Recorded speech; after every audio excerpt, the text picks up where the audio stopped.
so important to wake up and you know exactly what you need to do that day. You can't run your day on the fly. I think whatever you're doing, especially in construction, you got to find your why. I'll be remembered for helping people or speaking up about things I've gone through and encouraging people to speak up. Words are powerful. I think that you can really change your environment and your mindset by being conscious of the words that are coming out of your mouth. Welcome, you're listening to Constructing Mindsets. I'm your host, Vincent Saunders. This is the podcast that shines a good light on the construction industry. Whether you're on the tools, in the office, or supporting others behind the scenes, we are hearing from the people who are making this a better place to work and how they are doing it. Please consider subscribing or sharing this story. Thanks for joining us on this one. Let's get into the episode. Right, well, the next section that I kind of go through is like challenges and mindset, action and culture, the good work, which is positive moments, and then getting ahead section. Is there anything you wanted to specifically talk about? I'd probably say, to be honest, like we've kind of covered a little bit of everything that I would have thought to have covered already. Probably the main one of those categories though that I can talk to is probably around that mindset piece and challenges, because I did struggle with my mental health a bit as an apprentice and in the industry. And I think that that's still like it's a very topical conversation as well in the trades as well. Yeah, okay. We can just go straight into that then. I was going to say, do you guys have mates? You have mates in construction in Australia over there? Yeah, there's a lot of really good initiatives at the moment. Yeah, so I think next week I'm doing an interview with a field officer, 4 mates, and then 2 other colleagues that I used to work for. One's a site manager and one's a builder, and hopefully having a discussion around from builder to sort of site manager, then to sort of mates, how that kind of work flows and how that kind of affects stuff on site. So that's another one for me for next week. So it is quite cool, sort of where I guess mental health and sort of mindset has come from. Even, I'm 36 now, and when I was an apprentice, sort of 19, like it's come such a long way compared to, say, when my dad was a builder. First off, sort of what challenges have you faced sort of in either in your career or at the moment? I'd say that the answer people probably expect from me is around my gender. And what I can't demonstrate very well in a virtual setting is that my gender was never my biggest challenge.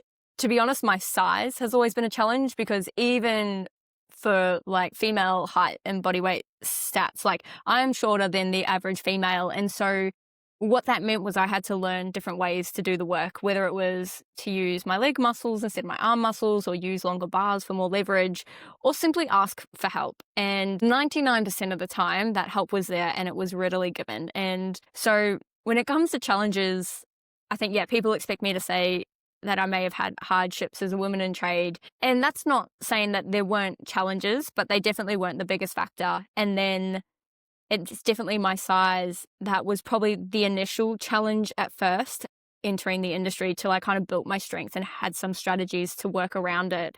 But the biggest challenge I faced, especially working in a retail workshop as an apprentice, was with my mental health and a lot of perceived pressure. And what I see as a really key factor of that, and there was a range of reasons that I kind of had challenges with my mental health. This was just before COVID as well, which was one of the factors. But what I struggled with was how to emotionally process mistakes, because so often as apprentices, we logically know that like the people we're learning from in my industry may have blown up an engine or broken something really expensive. Like it happens, but you don't see it.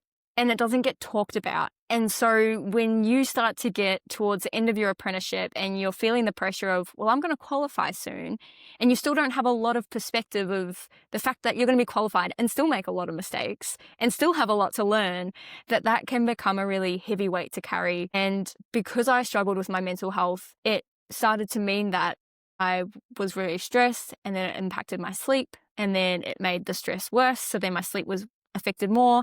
And then I started to make a lot of mistakes because I was very distracted at work. I wasn't engaged. I got lost in my thoughts, just feeling overwhelmed and inadequate in my skills and my abilities.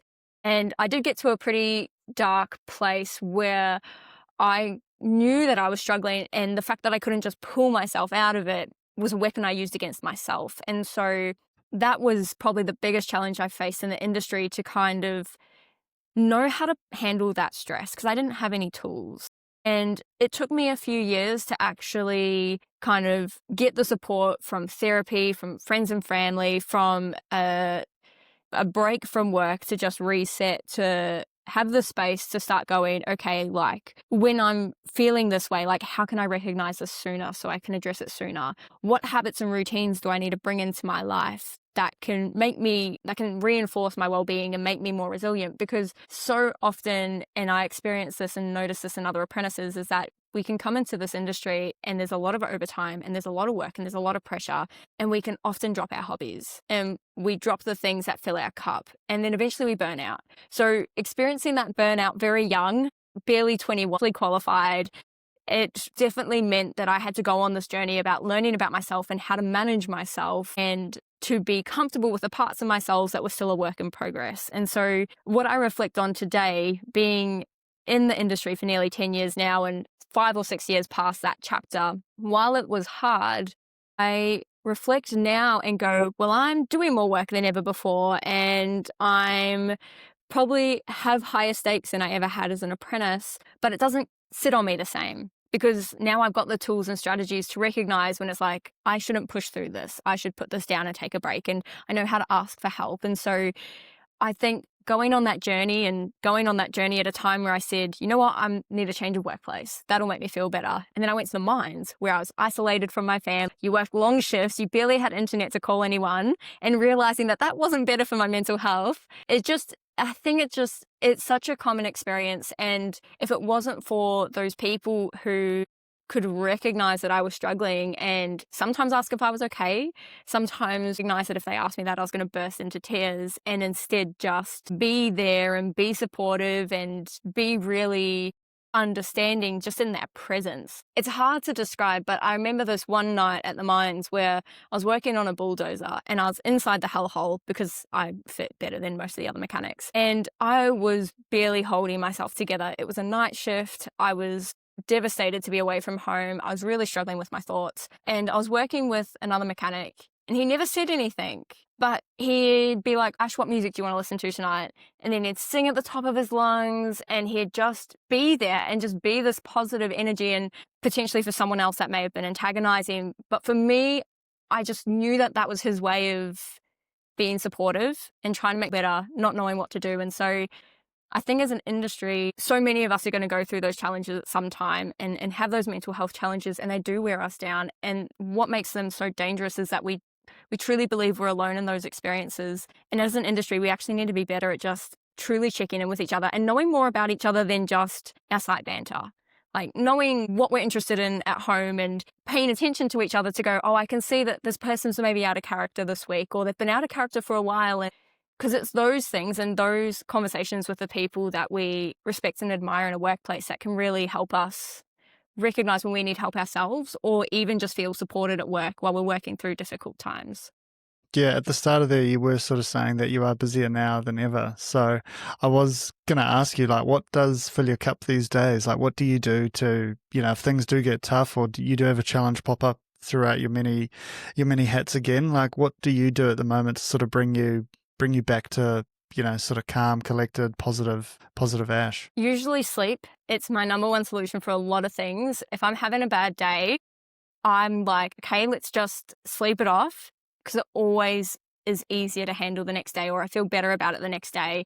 So that's probably my most effective tool where appropriate. The overnight sleep does a lot. And so I protect my sleep religiously. I get my 7 or 8 hours a night, and it's something I don't compromise on very regularly. I probably drink too much coffee, but for the most part, I think it's just that general physical well-being of like, how do I look after my body? How do I get outside and walk the dog once a day and make sure I keep my steps up? So like I'm active, and just having those routines means that I don't very often get to a point where I'm like, oh, I can feel the burnout or I can feel the challenge. But often what my experience of that is I can kind of just sense when I like have a shorter temper, or when I don't feel as rested after sleep. And I just start to notice my patterns and triggers and go, you know what, this weekend I just have to not work, and I have to watch my comfort movies. Like I love Studio Ghibli movies. So I'll watch a Studio Ghibli movie and I'll spend time having coffee with friends and loved ones and maybe take some extra time to be outdoors and to do tasks that don't have an agenda. They're the ways that I kind of fill my cup. But a lot of it is proactive work to go, well, how have I set up my lifestyle to support the level of work I do? And the other factor I think that makes it sustainable for me, where it may not be sustainable for others, is because for me, I'm very purpose driven.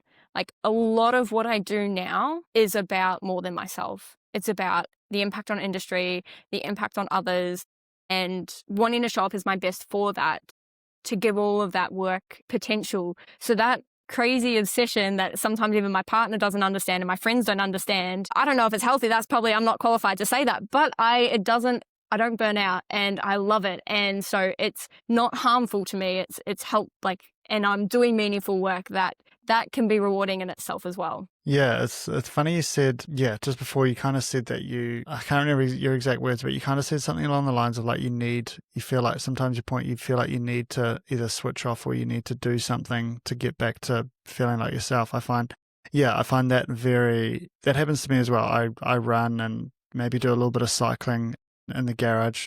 I have 2 young boys, work full time, have a podcast as well.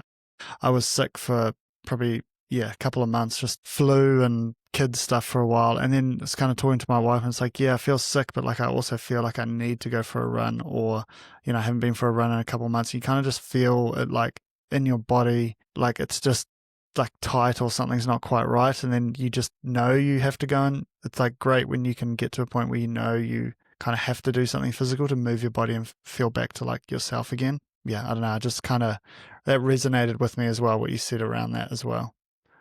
Because I have the same sort of thing. But self-awareness, I think, it's like, it does take time and it is, I don't know, it is hard. You sort of, a lot of people's, I guess the world tells you to work and the world tells you got to look after your body at the same time. You've got to get your sleep. You've got to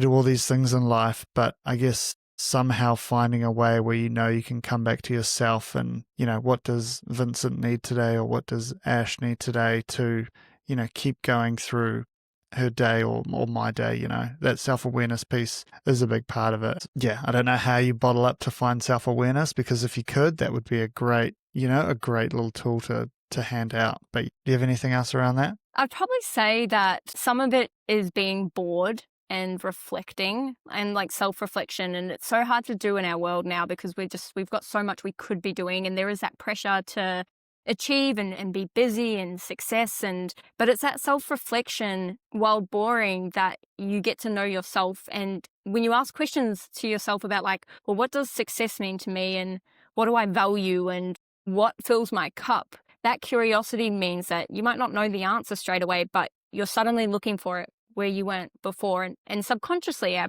brain will keep asking those questions. And that's when we can, with attention, start to notice the answers with time. But what I would say, like, I'm always mindful that I don't want to promote like the hustle or the grind or success in a way that makes other people feel like that if they're not this busy, that they're not maybe successful. This works for me because I'm very purpose driven and I'm clear what success looks like for me. And because I'm working in my purpose, I'm not trying, like, success isn't a promotion or it's not a title. Like, I know that what I want to create is going to be a slow burn over time, and I feel rewarded every day for just being on that journey, and I enjoy the journey. So that's where it doesn't drain me, but that doesn't mean that there's not sacrifices, and that's not to say there's a right or wrong sacrifice, but what I do sacrifice by choosing to be so purpose driven and so and to do such a high volume of work across a variety of projects and initiatives is I can't sit down and maybe watch as many movies with my husband as I'd like to, and we don't go away for as many weekend trips as we probably could, and there is always sacrifices, but the difference is I'm choosing that intentionally. Like, I know that by choosing this work, I'm choosing to not have something else. And that doesn't mean that choice is forever, but for now, there's always a trade-off. And I think sometimes we don't consciously pay attention to the trade-off of our actions or our choices. And that's where we can start to feel maybe resentment or like look at other people and have that comparison because we haven't really made an intentional choice about how we want to show up as an individual and just what the best version of ourselves we want to grow into might look like and how to show up as that person on a daily basis. Yeah, and I find just even doing these podcasts, I kind of do like a 2-weekly cycle. So I'll record, like this one will come out not next week, but the week after. Like I find after this, well, hopefully it's the same with you as well, I'm sure it will be, but like after these conversations with people, you get quite energized, like sharing stories and sharing just your journey and things like that. I'm quite energized from it.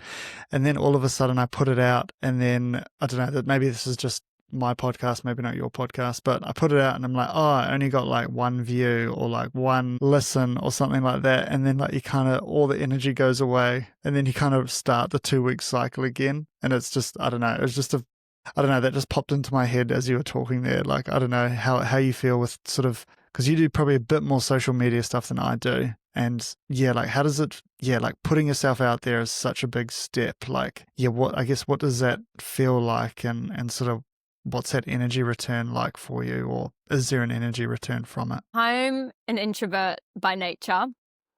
And people never pick that about me. And I think the reason for that is because I grew up in a family business in catering. I learned how to have that public face very young because I was serving customers and taking their orders and giving them change and learning how to say please and thank you and enjoy your pizza. And that work ethic, I think, was something that I received a lot of praise for as a young person and then as an apprentice. And so I learned to lean into that and to value myself based on that. And there is a double-edged sword there. And I think with my burnout, I had to kind of face, well, what am I if I'm not working? And what do I want for my life? Because that was something that I learned from others. I never chose it, whereas now I choose it. But when it comes to the online world, I think obviously having that public-facing training, for better or worse, in the family business, and then being quite naturally articulate and also having that other interest in writing, like that ability to share my ideas and speak came quite naturally. And so baby steps, people would give me opportunities and I took baby steps outside of my comfort zone, whether it was speaking to a school and then speaking to an education forum about my unconventional pathway. And over time that's grown into actively seeking speaking opportunities and speaking at bigger events and being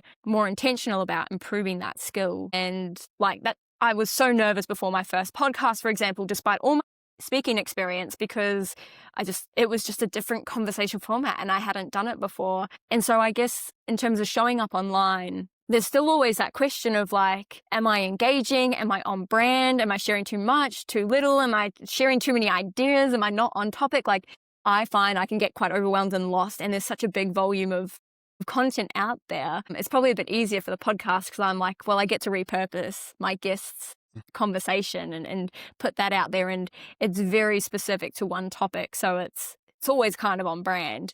But yeah, I wish I had time for another full-time job, because showing up online and the amount of creativity and effort and I guess frequency that creates traction is a massive workload. And even like from editing, it's a workload that's very easy for someone who hasn't tried it or hasn't seen or known someone who's attempted that body of work. It's very easy to go unseen. So it's just, I want to show up more, and I think that'll always be true though, no matter how much I show up. I'll always wish that I was showing up more and was more vulnerable and felt more authentic. And it's not that I hide myself or I change myself online, but there's still filtering that we all subconsciously do about what's okay to go online and what's not okay. And so it's just this ongoing thing. It's just a reflection or like an internal journey, even though it's public facing as much as I guess it is that outward conversation. It's a beast of its own. And one day I hope to understand it, but most of the time I'm just winging it. Yeah, I think because it's like, I don't know, I was maybe a month ago, I was like, how do you grow a podcast like to ChatGPT or whatever? And it was just like, it takes time. I was just like, oh, it's like, that's like, you just want, I guess it's kind of like our generation, we are used to things happening so fast. and it's a very slow burn. But I think you kind of said, as long as you're kind of looking after sort of what you want to put out there, and you're not just doing it because you've seen someone else do it, it's your brand, it's your image, I guess, for a better word, going out there. It might just take a while, and that's just how things grow organically, which is cool. Yeah. And it can be a bit defeating sometimes, but I think when we have that strong why about why we're doing it, that's what helps us push through. And then one day people will look at us and be like, you're the overnight success. And it's like, no, I've been at this for like 2 years now, but thanks for noticing me finally. Hopefully they can say that. Hopefully they'll be able to say that about both of us one day. Anyway, so yeah, connection and culture. Sort of, how do you find or build strong relationships in the industry, or how have you done that over time? Sort of how you've progressed through your career? I think there's no easy answer to this. And the reason I say that is that I always have had good people around me. And I've been very fortunate to work in businesses and workplaces that had people who were happy to take me as I was. And there was like healthy workplace cultures. It wasn't like there was any serious issues that were like toxic workplaces or any like psychological safety challenges. But sometimes that sense of belonging, even when you're surrounded by good people, you can't force that. And I think that can be really hard, and construction can be a tough industry to work in because there's a lot of pressure, there's a lot of stakeholders, and not having that sense of belonging means that it can be harder to, I guess, feel supported and to have that sense of community where you can still work with people without necessarily feeling like you belong. And that's not to say that you feel like you don't belong. It's finding that sense of belonging is something that you can't plan or force. Like, it's kind of luck. And I have been fortunate that the last place I was on the tools, that those people were my family. And that sense of belonging and feeling comfortable to truly be myself meant that that workplace was also where I was happiest and where I laughed the most, and that made those hard days easier. And so when it comes to finding those people, we're not always going to find them in our workplaces. I know I've been lucky, and I'm sure there's other people out there who might be lucky and they find that in their first workplace. That's not to say that there's not people out there that you naturally are going to click with, and like your humor style matches, or the way you view the world matches, or you find each other like compelling in the kinds of conversations you have. But if we can't find them in the workplaces, that doesn't mean that it's not a good workplace or we need to leave. It's just, well, if these people aren't in my workplace, where else can I find them? And I think that's where being involved in the industry or being involved in community outside of work can sometimes tick that box for us. So if we feel like we belong, truly belong, authentically as we are somewhere, that it still gives us more resilience in the workplace than not having it in the workplace and then not having it anywhere else, and not being able to kind of have that safe space where you can be yourself truly and like feel at home without trying. Because I think sometimes we all wear masks at work, and that's not a bad thing, but sometimes that can wear us down if we're not able to put that mask down. And so we can obviously be more considerate and more tolerant of each other's differences in the workplace to create better workplaces and to meet good people. But finding that sense of belonging somewhere might not be at work, and that's okay. Can kind of tie a little bit, I don't know if you agree, it kind of ties into that self-awareness piece as well. Like, if you are happy at work, that kind of ties a bit more into you being yourself at work, and kind of brings your own light into the workplace, and kind of I feel like that just all flows through potentially self-awareness and being yourself at work. All right. What kind of people do you try and surround yourself with? Don't really mix well with pessimists, for obvious reasons. And I'd say that if I reflect and think of the kind of people I have in my circle now, like, it's taken me years to find them, and it hasn't been planned, it hasn't been intentional. It's just been putting myself in rooms where I have the opportunity to meet the people that I resonate with. And I find that people who are encouraging and supportive as people, because they're things that I really value, not necessarily that they have to be like-minded and think the same things as me and have the same energy, but that there's value alignment, that they're the kind of people I surround myself with. The kind of people that, even if they're maybe not actively lifting other people up, they might be just supportive or understanding or considerate people. They're probably the people that I have in my orbit. And then, of course, they all still have different shapes, or ways that they kind of show up at work. And that's, I guess, what makes life interesting is those different ideas and those different conversations and learning from other people, because they have different things to give us. But it'd be, that value alignment piece is how I kind of, not consciously, I probably don't really consciously ever think about it like, yes, we're value aligned, like we can be friends, but they're just the people that you kind of gravitate towards. Yeah, I feel, again, I think coming back to self-awareness, I think if you know like how you like to be, how you like to communicate, how you would like to be talked to or interacted with, that just attracts the other people that are kind of aligned to that. I think it's kind of your good energy puts out or attracts good energy. Yeah, and the more we feel reassured in ourselves. Like, I find it interesting that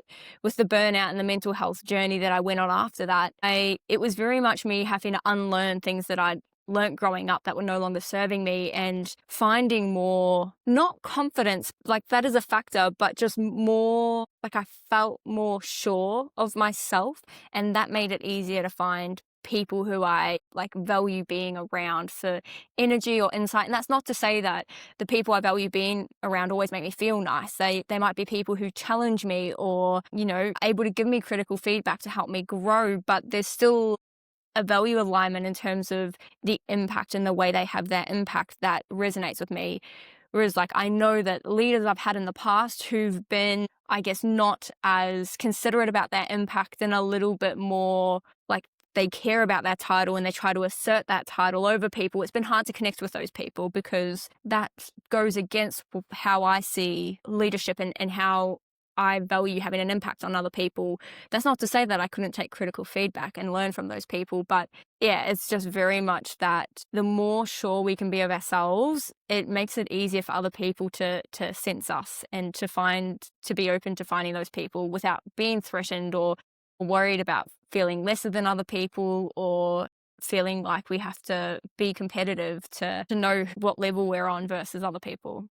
Yeah, I wrote that down. Like, being sure of yourself. I think that's a huge piece, and it's like a whole nother conversation. But it's, for me, and I it's all guess, up here. And it's, you might have to get through a few walls, 2 to 3 walls maybe, to find that sureness of yourself, or there might be, God forbid, like 100 walls, but and that could take 5 years, could take 50 years, and that's just, I don't know where I'm going with this, but I think sure of yourself is, I don't know, I just really resonated with me. I had to write it down because I think that's quite a unique perspective. I don't know how you get to that stage of where you can be 100% sure of yourself, it's I think it's probably less about being sure of yourself in the sense that like you're always right. And I feel like that was something that I've had to, is that fear of mistakes of I'm only sure of myself if I'm right. And it's been, how have I shifted that perspective to go and being sure of myself of I know that I'll figure it out, or I know that I'll survive, or I know that I will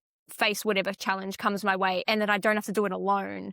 And that it's been less about am I right? Am I confident that I'm not going to make a mistake? And it's been more about I'm sure that I have value based on who I am as a person, not what I do, not what I say, not the things I do well or the mistakes I make, like who I am and the person I am for my friends and my family and my network. Like that is my core value to this world, and that everything else is an addition to that and an extension of that. But at the core, it's those relationships and the role I play in those relationships that's my innate value as a person. And that's true for all of us. But finding and I guess believing that takes time. And I've definitely read a lot of books and done a lot of self-reflection and made a lot of mistakes and unpacked a lot of things to be at a place where I can say that and know that I'll evolve with time and that's okay. And I'll just keep learning about myself as I go. Yeah, I think like some, again, amazing points, and love the conversation about being sure of ourselves. And I don't know, I think for me it's like finding your, I don't know, sort of finding your inner, for me and my wife have like our main mantras about like how we would like to live our life. And I know it's kind of, maybe I'll leave this in, maybe I'll edit it out, but like sort of grew up semi-religious, but not super religious. And like you would, I don't know, if you're religious, you might pray for things like, I pray for a house, or I pray for a fancy car, or I pray to have a job that pays me a hell of a lot of money. And then I got to a stage in my career where I started just being like, okay, health, life, happiness, that's the only three things I want. I want to be healthy.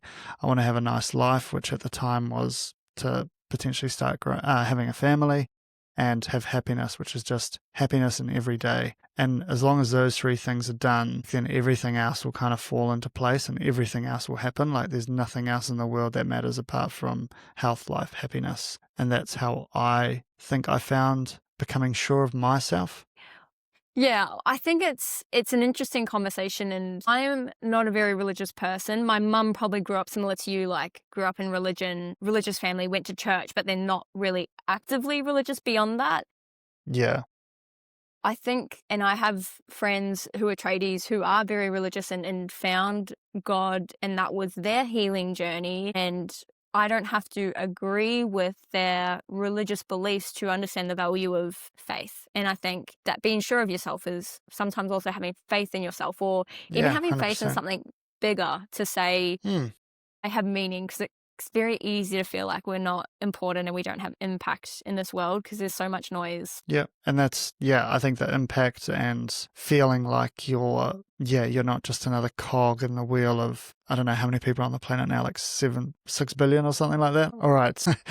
So maybe just a couple of moments that have made you proud. So sort of, what's a moment that has made you proud in your career so far? Some positive moments for you. I'd say the moments that probably stick with me the most are either after I've struggled for days trying to fix a problem on a machine and I just haven't known what the hell was wrong with it, and then I finally fixed it. Those moments are always very rewarding, and they're rewarding not because of the win, but they're rewarding because of how hard you had to work to win. So they definitely stand out. And then the other ones are the 2 or 3 times I've been very fortunate to actually get feedback from someone who said, I heard you speak, or I know one of my students heard you speak and you inspired them to become a mechanic. Now, I've done a lot of speaking in schools to advocate for trade pathways and to challenge some of the stigma that, you have to be struggling at school to consider a trade pathway, and that being a tradie means you're not smart, or that you couldn't have succeeded in a university setting. And so that's meant that I've reached a lot of people, but very rarely even know what the impact of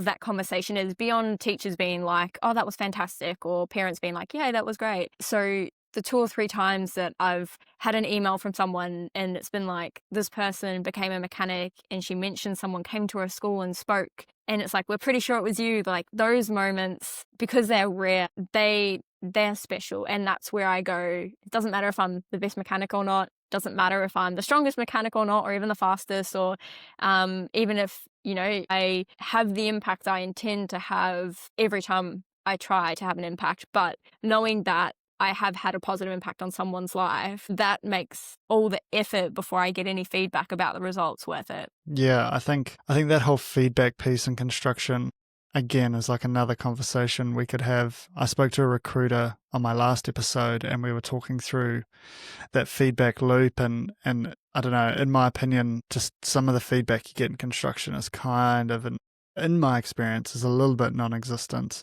If you either apply for a job and you don't, it's just kind of, sorry, you didn't get it, we're looking for more experience. And like that it's kind the whole of system. Like, yeah, feedback doesn't have to be complicated. It can be 30 seconds, but I think a lot of people get the keep doing what you're doing, or which I got a lot as an apprentice, or like you're doing a shit job. And it's like, that feedback is actually meaningless because there's nothing specific. There's nothing that I can go and take action on.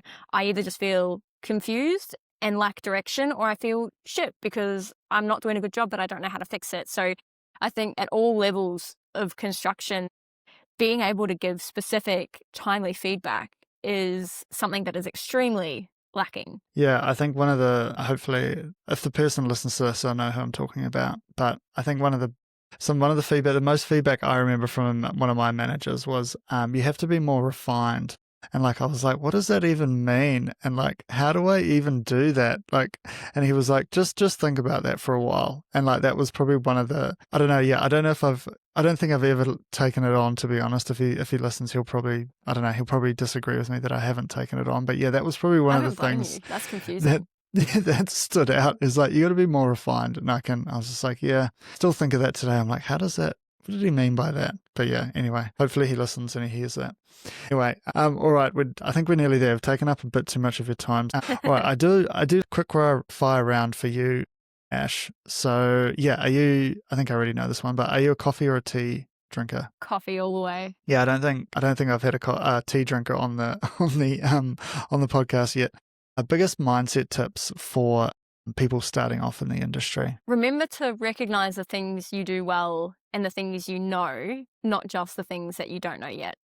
Favorite way to unwind at the end of a long day? I know that what I regularly do is sit at the couch and watch like one episode of TV with my partner. Favorite way, I love a good audiobook. And I probably don't read enough anymore. Okay, nice. And what's one thing you wish more people understood about working in the construction industry, or more people understood about diesel mechanic, either or? The trades industry needs smart people as well. And that's all through construction. And I wish that more people knew that school systems kind of measure just one type of smart, and that's academic classroom-based type smarts. And that's needed in many jobs, but it's also not the only way to measure a person. And so that I wish more people knew that construction was a ripe industry for opportunity, and there's still so much career progression, whether you start as a tradie or a labourer or do some sort of education to get into the sector. It's so big, you can literally take it wherever you want to go in your career. Ah, nice. And then just wrapping up, where could people find or connect with you if they want to get in touch with you? So I'm on a few different platforms across Instagram and TikTok. I'm also on LinkedIn, and I have a website, Ashley Belteky, so my first name, last name.com, or ashley.belteky on my social media handles. And then if anyone's interested in hearing the podcast, that's pretty much on Spotify, Apple, Amazon, and YouTube, anywhere you'd expect to listen to a podcast. That's Tradies Who Lead. And I am nearly wrapping up my season for the year. Also release episodes fortnightly, but it's trying to connect with people at the ground level, not just the people we might expect to talk about leadership in the trade sector. And they can also connect with me on social media for Tradies Who Lead as well. Great. And I'll link those in the description below. But yeah, Ashley Belteky, thanks so much for coming on. Had a ball talking to you, and I don't know, so many more questions probably after the conversation than when I had coming in. But yeah, any final thoughts from you before we sort of close? I'm really grateful to have been invited on the podcast, because I think even just the conversation around mindset, and it just resonates so much with things that I'm so passionate about bringing to industry around thinking about more than just our technical skills and who we are as a whole person. So thank you for everything you do to bring this conversation alive. And thanks for having me on the podcast so I could share, I guess, my little slice and my little perspective. So I'm looking forward to staying connected and seeing what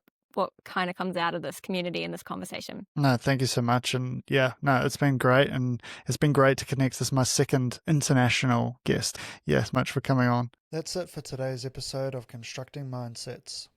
Remember, every conversation is a chance to shift the culture of construction. Subscriptions and reviews are always appreciated. Until next time, take care and keep showing up with good energy. Let's keep building the kind of industry we want to be a part of.